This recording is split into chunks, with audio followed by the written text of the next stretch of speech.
I'm Salavalo, and I have been to every single country in the world. This includes all of the famous ones that millions of tourists go to every single year, all of them. But it also includes all of the countries that you've maybe never heard of, and all of the countries that you've been taught to be afraid of, that have secretive societies, that don't give access to foreigners, that are off limits. I've been to all of them. So today, I am here and I'm going to tell you about my experience inside the 5 most secretive countries in the world. So here we go.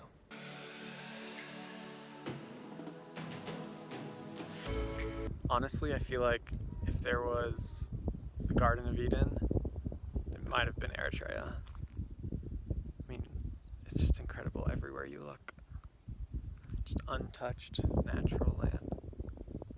The third country that's one of the most secretive in the world that I had a fantastic experience in, I've actually been to twice, is Eritrea. So Eritrea, on the Horn of Africa, a long history of conflict with Ethiopia, which it was a province or part of for many, many years in the 90s, got its independence through a pretty horrific war that continued in ebbing and flowing severity until actually just last year.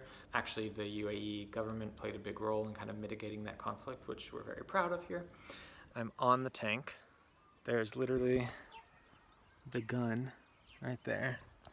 And there's just dozens all around me, different military vehicles. It's not at all what I was expecting, but it's super, super cool.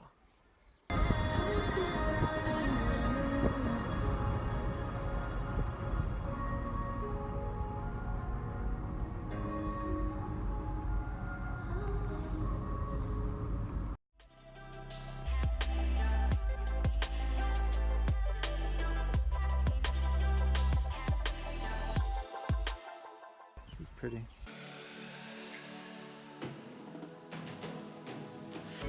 But Eritrea is secretive because it has been ruled by the same man ever since this independence. He was one of the freedom fighters, very respected in the country for bringing freedom and independence to Eritrea.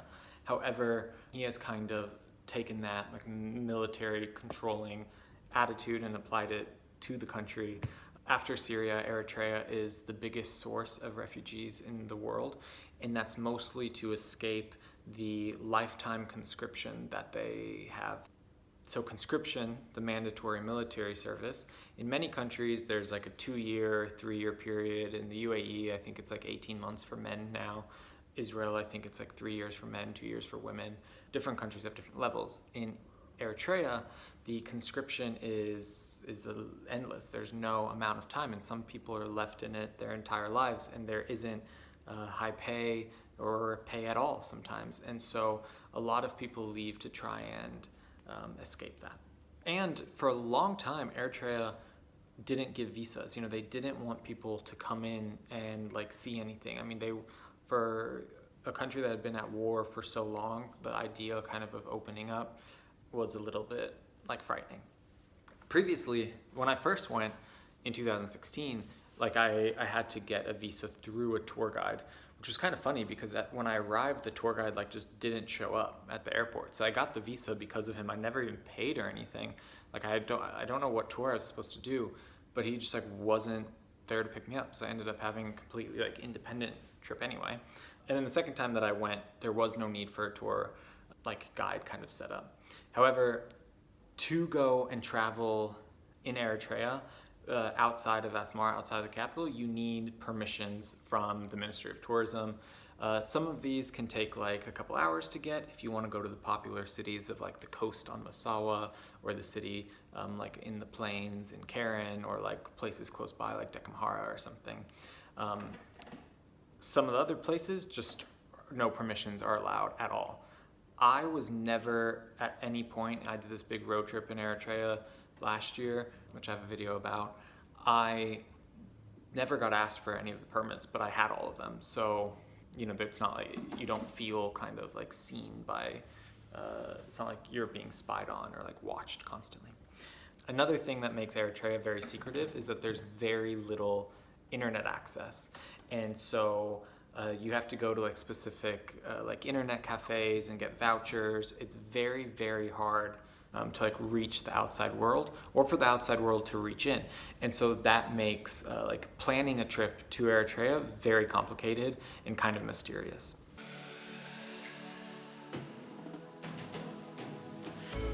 Like I said, I've been twice. I went once in 2016, and I actually kind of got screwed over by the permit system. I wanted to go out and see Massawa, the city on the coast, on the Red Sea. So I arrived on Friday. I got my permit to go by bus on Saturday. However, on Saturday, all the bus drivers were being used to shuttle people to this like military show somewhere else. So there was only like 2 buses the entire day, and this like huge queue. I wasn't able to get on the bus. So I had to wait until Monday to get the other permit, because there's a different permit if you're going by bus or by car. Anyway, I didn't get to leave the city, so I was only in Asmara, but I loved it. I mean, it was also occupied for a while, like around World War I, by Italy. I'm Italian. I actually have family that was in Eritrea at the time. There are some of the older guys like speak Italian, so I was actually able to like sit in cafes and have cool conversations with these old guys in Italian. And then a lot of the younger people now speak English. So that was kind of like fun. And I love Asmara. It's the entire city of Asmara, the old city, is a UNESCO World Heritage Site because it is the biggest example of Art Deco architecture in the world. So it's kind of like, a small Italian village, from the 50s. And so I love like just walking around. They have like a big cafe culture. I would just like sit on like the main street and like get a coffee and like read. And I had a really good time my first time in Eritrea. But I was so mad that I didn't get to leave. Pretty quickly after finishing every country in the world, when I started thinking about what countries do I want to return to, Eritrea was the top of my list. And so I went back last year, 2018, and I went for like a week, and I did this like huge tour to all of these cities all around. I have just arrived in Eritrea. I have 0 plans. I have no bookings, no reservations. So I'm just gonna wing it and see what goes on. I really enjoyed my visit last time, 2 years ago. I'm here to see a little bit more. I arrived early, and I decided maybe I'll walk to the city. It's only 6 kilometers on a pretty nice road. Maybe catch a bus if one passes, but we'll see. Oh, now a couple buses have actually passed, but I decided to just keep walking. The buses are really full. It's so nice out.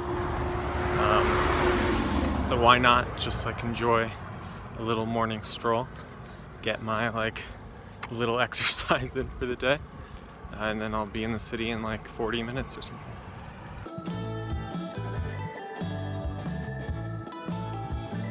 Actually, the brother of the taxi driver that I used on my first visit, and I had his like phone number saved, called him. He was now in Ethiopia, but his brother was in Eritrea.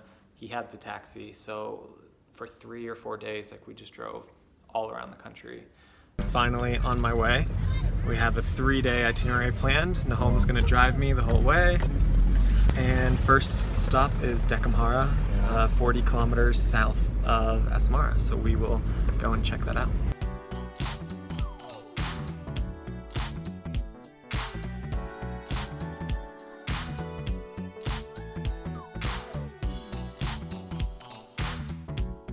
We are at the church in Dekamhara.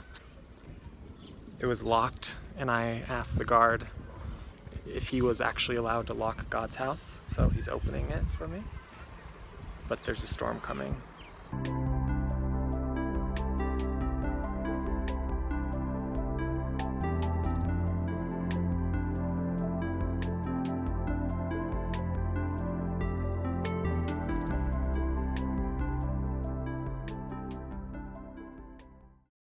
It's one of the most beautiful places, I think, in the world. I like to think it's where the Garden of Eden kind of was.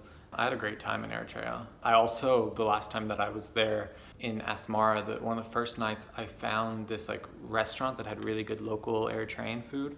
And the father of the family that owned it, who was the chef, used to live in in the UAE. And he knows all the people that have the Ethiopian restaurants in Abu Dhabi that I always go to. And so I ended up going there every single night, and every night like he had a different dish that he wanted me to try. So that was really fun. Good times in Eritrea. I would love to go back. I always say that I want to go back, and I've met with the Ministry of Tourism there about how important it is for them to open up and improve the access that tourists can have, because it's such a fantastic country and everybody who goes there loves it so much. So God willing, they can do that sometime soon, and you guys will be able to see a lot more from Eritrea. I hope that you enjoyed this video, that you learned something new about these 5 countries, that you see them in a little bit of a new light. If you like this video, I have so many more. I even have some much longer ones about some of the countries that I've discussed. So check them out, subscribe, comment. I respond to all the comments. Follow me on Instagram or on Facebook. And I hope that I'll see you again and that you will travel safe.